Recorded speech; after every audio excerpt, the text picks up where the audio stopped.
منزل آئے تو علی کا ساتھ چھوڑ کے چلے جاتے تھے. میں نے ایک جگہ پہ کہا تھا, میں نے کہا مجمع بیٹھا ہوا ہے, آپ ماشاءاللہ مجلس سننے آئے, وہ ہوا بھی کی, سلواتیں بھی پڑھی, ماشاءاللہ بھی کہا, لیکن ابھی میں کہوں مجلس کے بعد سب لوگ بیٹھ جائیں, آپ سب کا خمس کا حساب و کتاب ہوگا, شاید میں اکیلا بچ جاؤں, سارے مومنین چلے جائیں. تو معیار مجمع نہیں, معیار بھیڑ نہیں. بھیڑیں امام کی مجلسوں میں بہت تھی, بھیڑ جب مولا مسجد کوفہ میں خطبہ دیتے بہت تھی, لیکن مولا کہتے تھے جنگ پہ چلنا یا علی سردی ہے, جنگ پہ چلنا یا علی گرمی ہے. امام نے کہا کبھی کہتے ہو سردی, کبھی کہتے ہو گرمی, مسئلہ کیا ہے؟ امام نے کہا اچھا میں جنگ پہ چلنے کے لیے نہیں کہتا, علی کے لیے ایک چھوٹا سا کام کر کے آؤں. کہا یا علی کیا کریں؟ کہا کل سب بال کٹوا کے آنا. اب عربوں کے بال آپ کی طرح نہیں تھے, بڑی بڑی زلفیں ہوتی تھیں. کہا سب بال کٹوا کے آنا. سب نے کہا یا علی یہ کون سی بڑی بات ہے, جنگ سے تو بچ جائیں گے, بالوں کو ہی تو کٹوانا ہے, کیا ہوا؟ مولا کو سمجھانا چاہتے ہیں کہ انسان علی کی راہ میں اگر قربان کرنے پر آئے تو جان قربان کرتا ہے, اور اگر نہ قربان کرنے پر آئے تو انسان کیا کرتا ہے. کہا سب نے بال کٹوائے. ان میں ایک تھا جن کی نئی نئی شادی ہوئی, بیوی کے پاس گیا, کہا ایک مسئلہ ہوا. کہا کیا ہوا؟ کہ علی نے کہا کہ کل بال کٹوا کے آؤ, بالکل ٹینڈ کروا کے لاؤ. تو بیوی نے کہا نئی نئی شادی ہوئی ہے, عورتیں کیا کہیں گی کہ تمہارا شوہر, وہ عربوں کا زمانہ جس میں گنجا پن تو ہوتا بھی نہیں ہوگا, آج کل تو فیشن ہو گیا. کہا کہ عورتیں میرا مذاق اڑائیں گی. اب یہ پھنس گیا, بیوی کی سنے یا علی کی سنے. آج ہمارا یہی مسئلہ ہے, معاشرے کی سنے علی کی سنے, گھر کی سنے مولا کی سنے, باپ کی سنوں خدا کی سنوں, زوجہ کی سنوں یا مولا کی سنوں. یہیں پر ایمان کا پتہ چلتا ہے. مجلس میں آنا ایمان نہیں ہے, گھر میں حسین کی طرح زندگی بسر کرنا ایمان ہے.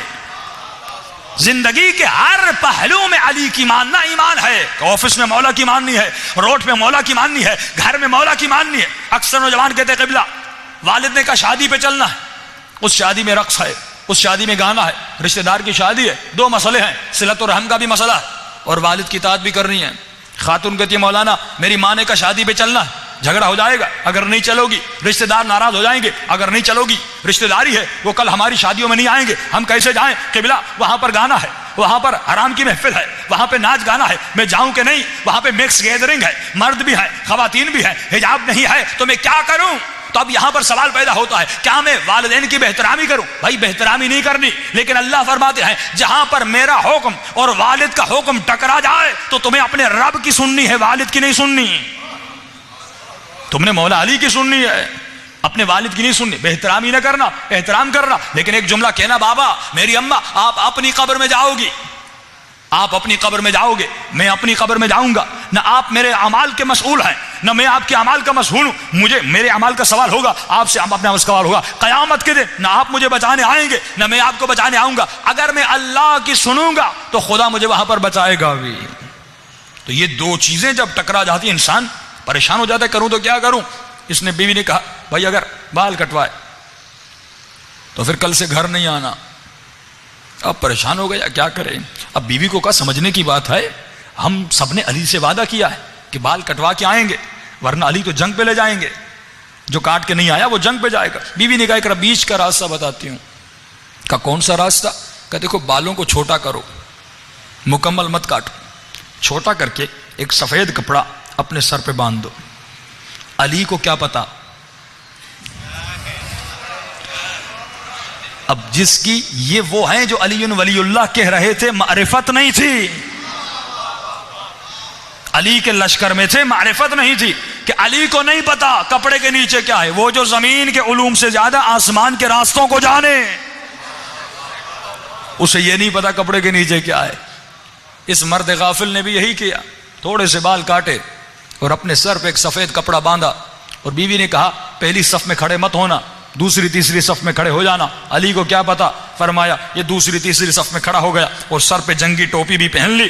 مولا جیسے آئے سب کو کہا ٹوپیاں اتارو, سب نے ٹوپیاں اتاری. اب کپڑا تو باندھا ہوا تھا جس طرح کرکٹر بھی ایک کپڑا سر پر باندھتے ہیں, اس نے سفید کپڑا باندھا ہوا تھا. اب کا مولا کو کیا پتا چلے گا, مولا اپنی سواری پر سوار ہیں, کمر میں ذوالفقار بھی لگی ہوئی ہے, ایک مرتبہ تمام تر صفوف کو دیکھتے گئے، جیسے اس کے قریب آئے امام نے ذوالفقار کو نکالا، ذوالفقار کی نوک سے اس کے سر سے کپڑے کو اتارا۔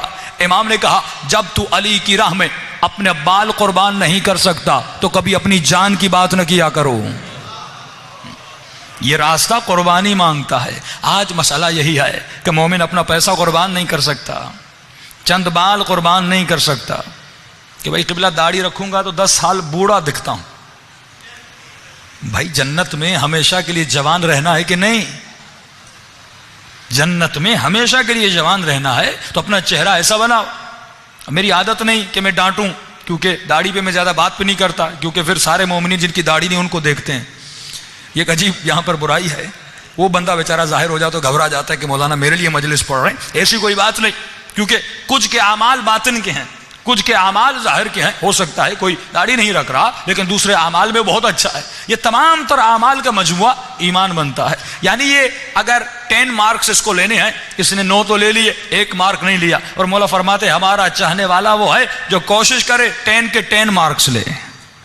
ایمان کے اگر 10 مراتب ہیں، ابو ذر اگر ایمان کے 7ویں یا 8ویں درجے پر تھے، جناب سلمان 10ویں درجے پر تھے، پر اس کا مطلب نہیں کہ ابو ذر برے تھے، لیکن ابو ذر کو بھی کوشش کرنی چاہیے تھی کہ 10ویں درجے پر آئے۔ تو مومن کو ہر روز کوشش کرنی چاہیے کہ امام نے فرمایا جس کا آج اس کے کل سے بدتر ہے اور بہتر نہیں ہے وہ ملعون ہے، ملعون ہے۔ یعنی روزانہ کوشش کرو تمہارا ایمان بڑھے، روزانہ کوشش کرو برائیاں نکلیں، روزانہ کوشش کرو کہ تمہارے وجود میں اچھائیاں بڑھ جائیں۔ اب یہ پورا وجود نورانی بن جائے گا۔ جب پورا وجود نورانی بن جائے گا تو امام زمانہ کی معرفت آ جائے گی، اور جب